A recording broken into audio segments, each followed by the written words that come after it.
Salut, c'est Frédéric Delavier, l'auteur du guide des mouvements de musculation. Et ce soir, je vais vous parler du développé nuque et des principales pathologies que l'on peut rencontrer lors de l'exécution de ce mouvement. Alors, les principales pathologies que l'on rencontre ne sont pas au deltoïde, comme on pourrait s'y attendre, parce que c'est le principal muscle qui bosse, mais au supraépineux. Alors, où se trouve le supraépineux? Le supraépineux, il se trouve ici. Voilà.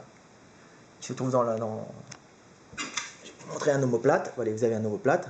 Voyez. Et alors, quand on retourne l'omoplate, on voit qu'il y a une fosse assez importante. Et c'est dans cette fosse que se loge le supraépineux. Alors, pourquoi ce muscle est-il souvent lésé lors de la pratique du développé nuque? Eh bien, c'est simple. Quand vous développez pour arriver en position finale, les bras tendus, vous allez ici, vous voyez, il y a le supraépineux, vous allez coincer le supraépineux, voyez, entre la tête de l'humérus et la voûte de l'acromion qui est au-dessus. C'est une voûte ostéofibreuse. Il y a ici l'acromion, ici la clavicule, et il y a un petit ligament ici. Alors c'est le rabotage, il va y avoir un rabotage quand vous allez lever le bras, du tendon, du supraépineux à ce niveau-là. Alors ça va créer des inflammations douloureuses, alors beaucoup de gens se plaignent. Ces inflammations vont entraîner des calcifications à la face interne de l'acromion, voyez. Ces calcifications vont réduire encore plus l'espace qui se trouve ici. Donc plus l'athlète va avoir une inflammation, plus il va avoir de calcification, moins il y aura d'espace. Quand il lèvera le bras, à ce moment-là, il va souffrir de plus en plus, il va raboter de plus en plus le supraépineux. Et qu'est-ce qui va se passer à un moment? Quand il va descendre le bras au développé nuque, il va mettre en plus le supraépineux en tension excessive, et là, comme il est déjà raboté, irrité, poum, il va lâcher. Et il va se retrouver avec le supraépineux qui aura lâché ici, et qui va se rétracter ici, ou un peu plus loin. Et en général, il reste un petit peu accroché sur la capsule articulaire. Mais bon, il perd en grande partie sa fonction, qui est la même que celle du deltoïde. Donc c'est une pathologie particulièrement embêtante et surtout douloureuse.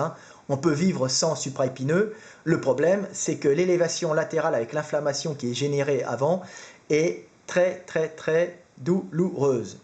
Alors, comment éviter cet accident? Alors c'est simple.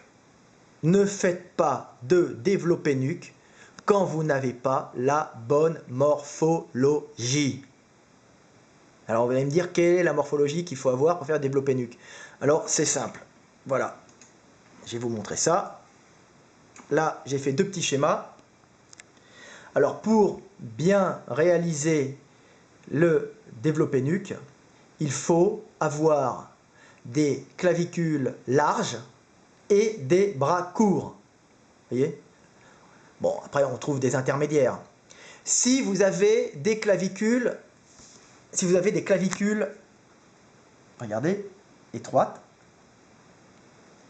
ici, vous avez clavicule étroite, voyez, vous aurez du mal à descendre la barre, voyez, parce que l'omoplate ne va pas basculer, ici. Voyez, tout le mouvement se fera au niveau de l'humérus, toute la bascule. Et donc vous allez mettre en tension excessive le supraépineux. Comme l'omoplate ne bascule pas, c'est le supraépineux qui va être étiré parce que c'est le bras uniquement qui bascule. Tandis que celui qui a des clavicules larges, lui, pour une descente, pour un angle inférieur de fermeture de l'humérus par rapport à l'omoplate, il va descendre la barre de façon importante. Voyez, donc il ne l'étirera pas. Il aura beau descendre la barre au niveau très bas, il ne va pas étirer le supraépineux. Voyez, pareil.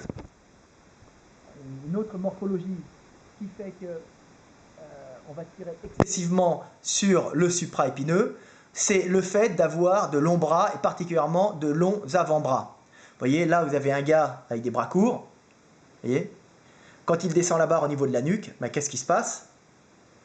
Vous voyez, ben, le bras, en vérité, n'est pas tellement descendu. Vous voyez, et il a beau descendre la barre au niveau de la nuque, et il ne met pas tellement en tension le deltoïde et le supraépineux. Alors que quand vous avez des grands bras, et ben vous allez descendre excessivement le coude pour porter la barre au niveau de la nuque. Et vous allez ici mettre une tension excessive sur le supraépineux et sur le deltoïde. Mais le deltoïde ne casse jamais. C'est un muscle très puissant et très puissamment inséré. Voilà.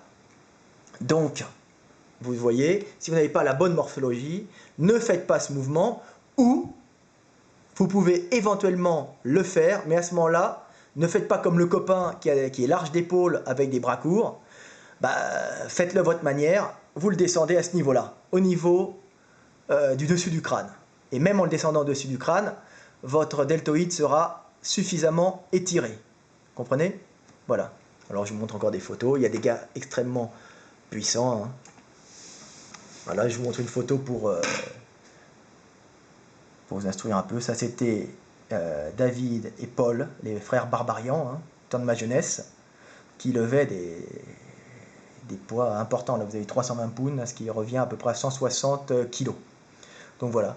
Bon, ben salut les petits gars, et puis j'espère que ça vous a servi.